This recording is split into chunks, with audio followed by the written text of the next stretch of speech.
Muna pagkaanindot mga igsoon. Kung si Jesus, ipapuyo sa imong kasing-kasing mga igsoon. Siya ipapuyo, kaya nga naman siya ang restore sa imong kalawasan. Dili gusto si Jesus mapuyo sa imong lawas nga doon ay mga ukok ang tabili mga igsoon. Wala nga, samtang may panahon pa, pag-inusol mga igsoon. Mo ka na mga igsoon, mag-inusol. Kaysa diyang mag-inusol ka. Alindot kayo imong kinabuhi mga igsoon. Walay nakahasol mga igsoon. Watag kong kamay estimony sa inyo mga igsoon. Ako Merkulis mga igsoon, wala di ko ka abot sa among mga termino kay dayo ko lang kong biyahe. Mahura kayo na mga igsoon. Pagkagabi mga igsoon, wala ko nataki mga igsoon. Naglugos ko pinawa mga igsoon. Sakit ka akong tiyan. Himbangon ko mga igsoon, gabing ako. Nangayon ko pasaylo sa Ginoo na kinulson o nagpulpasa ko sa pulong sa Ginoo.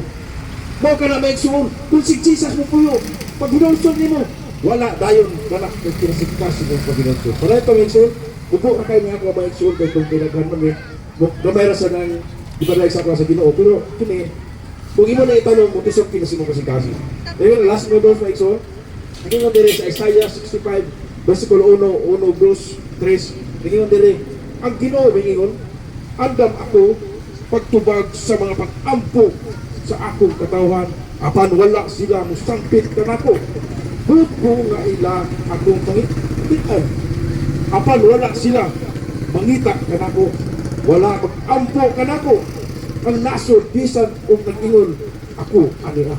Kung sa'yo ingon dire ba igsoon, o ikaw diyan si Jesus sa krus mong kasing-kasing, nag-ampo ka kaniya, tubagon jud ikaw mga igsoon. Tubagon jud kaniya sa kasing-kasing mga pag-ampo mga igsoon. Kung si Jesus ni puyo sa imong kasing-kasing, tanang panahon ditubag jud kaniya mga igsoon. Kaya nag-ingon man dire, malenta nag-ingon dire, apan wala silang sangpit kanako. O tanawa ra sa karan ng mga tao mga igsoon, aya ra mo sangpit kung nakaduol, mayroon na sila mga problema.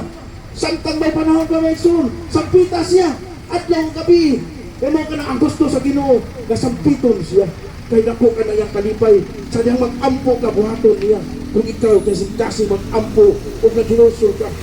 Kaya sa imong ampo, muabot ka na kung wala nakababag sa imong kasing-kasing. Nag-ampo ka pero nakababag sa imong kasing-kasing. Mga sala, ginusuli, ito ka mag-ampo. Ang tanan mo mga kapag-ampo, itubag sa Ginoo. Para yung tabagso, nag-ingon din. Buot nga ila akong makitaan o tanawaran. Gusto sa Ginoo nga kanunay kang makitaan. Saan sa pamagi makitaan? Diha sa pulong sa Ginoo mga igsoon. Kanunay mo basahon kaysa diha ang panahon sa tagpasa sa Gikoon. Makita nimo si Jesus na tunay natong ginagaran mga igsoon. O ngayon na pa rin. Kapag nila pa sa mga igsoon na, ngayon dali. Wala mag-ampo kanako ang nasod bisan og nag-ingon ako anak ako.